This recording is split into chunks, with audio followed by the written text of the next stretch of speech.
Hello, everyone. Welcome to another episode of People's Lima, episode 306. My name is Eric Lima, your host.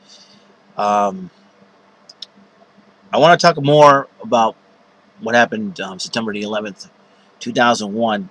Many people have stories about where they were when it all went down. You know, we have a lot of young folks out there that don't know or don't remember or were too young when this event went down. I'll tell you about my recollection of what happened on September the 11th. 2001. It I came in early in the morning to work for Ruby Tuesday. I was working for Ruby Tuesday as their dishwasher. Excuse me. Back then, and I'm just working. Minding my own business, sweeping up floors, helping out all my coworkers with the salad bar. Sweeping up. We had some of the servers come in, and they're doing their job, and all of a sudden, we didn't. It was like we didn't catch until like 10:30. We didn't watch the news and all. They said, "Hey, turn on the TV." What happened? And I was like, "What happened? What's going on?" My kitchen manager Brian said, "Hey, plane crashed into the Twin Towers." Are you kidding me? I said, and I was like, "Are you kidding me?" You know, and there it was. And a second plane, two planes crashing, and I was like, "Oh my gosh," you know. And we all thought it has to be a terrorist attack, and it was so surreal. It was so strange to see that, and it was. I was like, why? How? We had so many questions that day. You know, so we decided, well, we're gonna do the best we can and try to get some work done. So we tried to take our minds off it, and we decided we'll go back to our regular jobs and just work. So we did that. We went our regular routines. I finished sweeping up, and I started doing dishes. And so and there was, I think it was a couple of times that the power went out at the mall. Well, like, power went out. I was like, what's going on now? Why is the power going out? I was like, there's so many strange things have happened that day, and I don't know if the power went out because of what happened at the Twin Towers, that somebody's trying to attack our local mall, our local area. We don't know, and I didn't. So we basically got to the point where both of my kitchen manager Brian and my general manager, my boss Joe Munger, said, "Hey, I think we better go wrap up here and close up and go home for the rest of the day." Seems like and just to make sure everybody's safe and going home. So I think it was the general manager. I don't know if Steve Byron was still in charge at the time, or was another guy named Tim. So there was a general manager named Tim. He made that decision. Said, "Hey, um, let's close the stores up and let's go home for get everybody home safe." Everyone's safety was the main concern of the mall's general manager at that time. So that news was relayed to me. I said, "Okay, well, let's wrap things up and close things down." I decided, well, after we washed these dishes, we cleaned everything, organized everything. Um, we shut down the machine, cleaned the machine out. We took out the boxes and trash, and I decided to take out the boxes and trash before I went home, and I looked outside, and it was a total ghost town. The parking lot was like barely empty.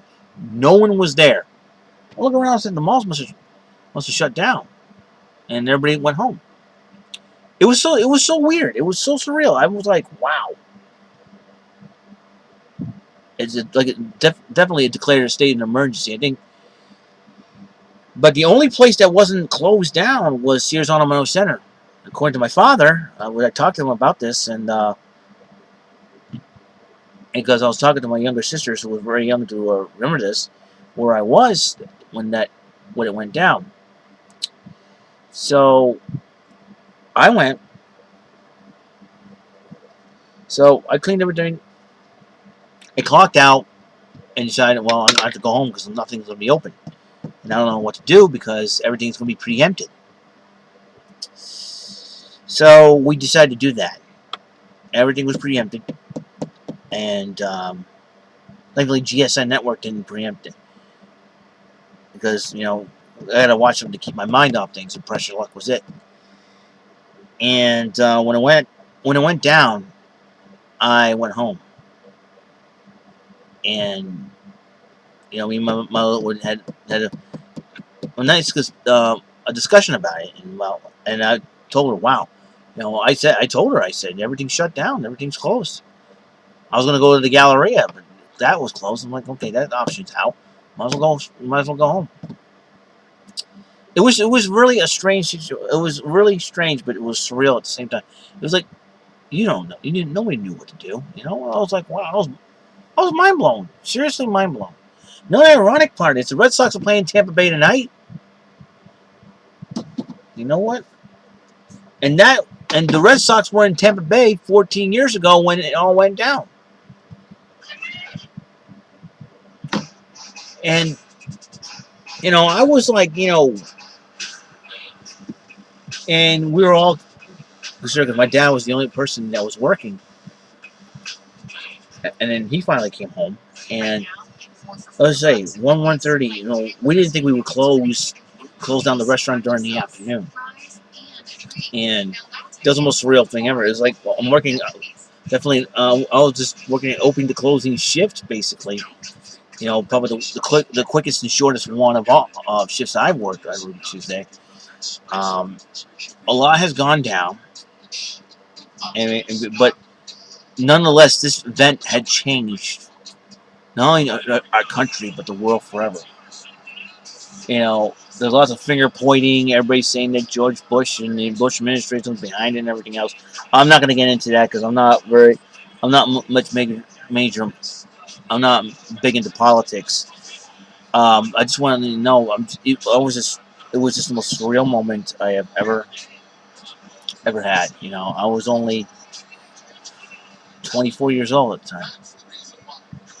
I was only 24 years old, a young kid when that went down. I spent my entire 20s working at Ruby Tuesday. 38 now. I'm just very, very shocked about how everything went down. So, I'm going to encourage those out there who still have loved ones alive, give them a hug, tell them how much you love them. Whether your wife, mom, dad, husband, brother, sister, cousin, even a friend, boyfriend, girlfriend. And I want everyone to know I love you all out there, my parents, my family, relatives, friends. I love you guys. To my subscribers on YouTube, thank you. I appreciate you guys out there. You all know who you are.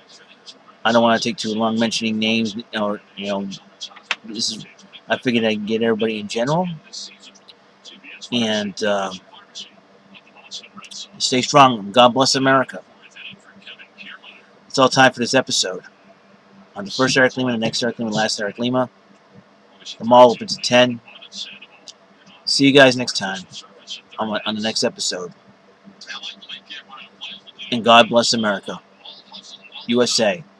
Thank you to the men and women of our fighting forces. I salute you. Because of you, we wouldn't enjoy the freedom we have today. We love you.